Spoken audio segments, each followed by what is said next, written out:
Pengertian komunikasi kelompok. Kelompok adalah sekumpulan orang yang mempunyai tujuan bersama yang berinteraksi satu sama lain untuk mencapai tujuan bersama, mengenal satu sama lainnya, dan memandang mereka sebagai bagian dari kelompok tersebut.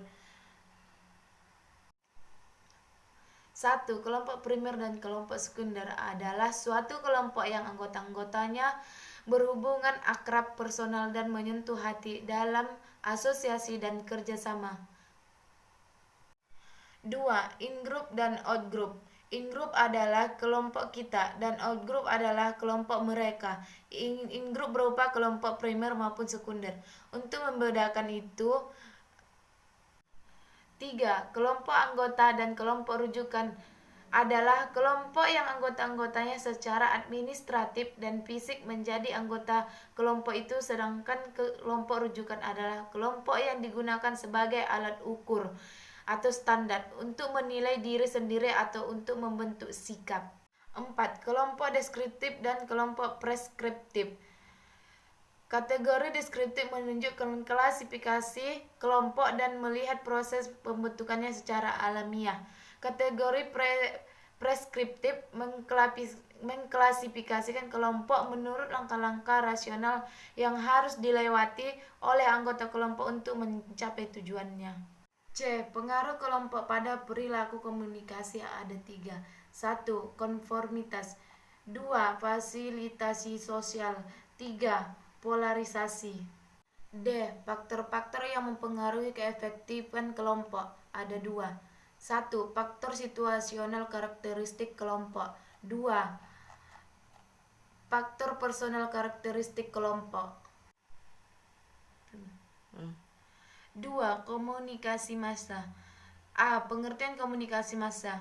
Komunikasi massa adalah pesan yang dikomunikasikan melalui media massa pada sejumlah orang besar, sedangkan definisi komunikasi massa yang lebih rinci dikemukakan oleh ahli komunikasi, yakni Gebner.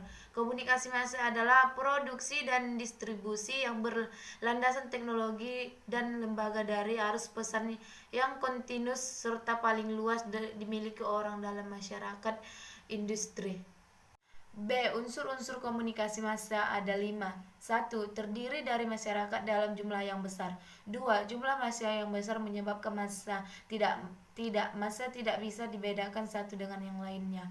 3. Sebagian besar anggota massa memiliki nada pemberitaan media massa. 4. Karena jumlah yang besar, maka massa juga suka dikoordinisir. 5. Kemudian massa merupakan refleksi dari kehidupan sosial secara luas. C. Karakteristik komunikasi massa ada 8. 1. Komunikator terlembagakan. 2. Pesan bersifat umum. 3. Komunikasinya yang anonim dan heterogen. 4. Media massa menimbulkan keserempakan. 5. Komunikasi mengutamakan isi ketimbang hubungan. 6. Komunikasi massa bersifat satu arah. 7. Simulasi alat indera atau terbatas. 8. Umpan balik tertunda. D. Efek komunikasi massa. 1. Efek kehadiran media massa.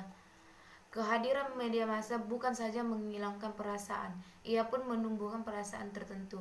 Kita memiliki perasaan positif atau negatif pada media tertentu. 2. Efek kognitif komunikasi massa ada 3. 1. Pembentukan dan perubahan citra. 2. Agenda setting. 3. Efek profesional kognitif. 3. Efek efektif komunikasi massa ada 2. 1. Pembentukan dan perubahan sikap. 2. Rangsangan emosional. 4. Efek behavioral komunikasi massa ada 3. Yang pertama, efek prososial behavioral. 2.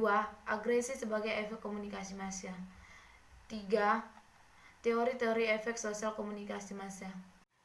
Tujuan teori komunikasi massa.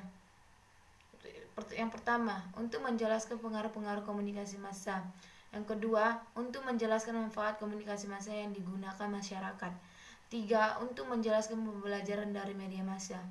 4. Untuk menjelaskan peran media massa dalam pembentukan pandangan-pandangan dan nilai-nilai masyarakat. Demikianlah materi yang dapat saya paparkan. Mohon maaf atas segala kekurangan. Wabillahi taufiq wal hidayah. Wassalamualaikum warahmatullahi wabarakatuh. Sampai jumpa di video selanjutnya.